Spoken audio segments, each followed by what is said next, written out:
Hello and welcome back to Management Snippets. This time over, we are going to take up a very relevant subject in organization building, that is people orientation.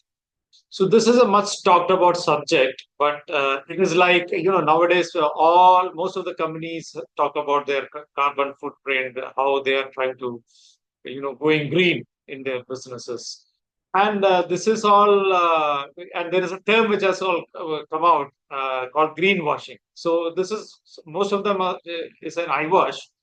That's why the term which has come as greenwashing, that is, which is an eyewash. So it is more of a fad. People orientation is also in most cases fad by the companies who there is two kind of rather the three kind of people orientations. The first two are one is the lip service gimmick. It is called a lip service disaster. I would say lip service disaster, which is actually the companies who say this or put claims about the people orientation. They don't understand what is people orientation. They don't understand the merits of people orientation. They don't even understand what people orientation means. What are the policies? So they just say, but just because the world is talking about it, they also start talking about it. And this is called a lip service disaster, wherein people talk about people orientation in their company, and then they don't have the HR policies are all against people, and people who are working there work there like as if they are in a concentration camp. So then people leave left and right. There is a lot of attrition rate, but still these companies, without knowing what they're doing, what they're not doing, they still keep talking about people orientation. Now, there is a second set, which is called the gimmick disaster. The gimmick disaster is something like a greenwashing kind, which I told earlier, wherein these companies are knowing about what is people orientation, but people orientation does not come free, right? You have to put in efforts. You have to genuinely put your policies in order. You have to be kind to your people.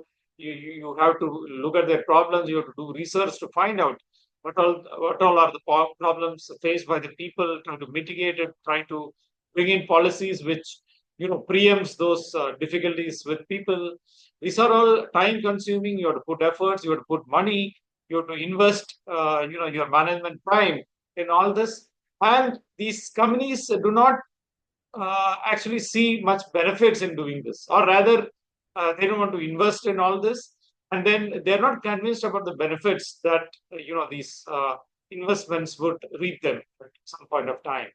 So they do all these big talks about people orientation, but this is all to convince the society to make sure that they are seen in the good light by the society, and there is a lot of goodwill for them in the society. But actually, what they do is nothing.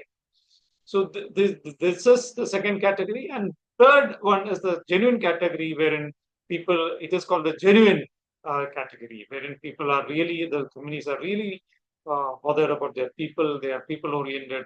You must have heard about the HP way. Okay, HP way is the kind. It's like many companies say that there is a Tata family, or like that. There is something called Thermax culture. So these are all things which companies, really genuine companies, which really believe in their people orientation policies, and they invest time, energy, money, and do a lot of brainstorming to bring in policies and make the working place real, people oriented working place. So when you invest in people, they become loyal to you. They put their best efforts. They give their 100% to you. So that is how, especially if you see the Japanese companies, Japan as a country is very much people oriented. For them, the people come first. So we see the companies wherein the people join a company and they retire from that company. It is not. It's a very common sight in Japan. Very rarely people shift from a company to another, because it is a lifetime loyalty to any company. There's a lifetime loyalty to their country, to the industry. So it a life they see as an investment. So how, from where all this is coming? This is because coming from the people-oriented policies of the government and the companies. That is how the employees feel 100% loyalty to their companies. So these are the three varieties of people orientation that we discussed today. I'm sure this episode was interesting to you. Keep subscribed to this channel. Keep watching this channel. Thank you so much.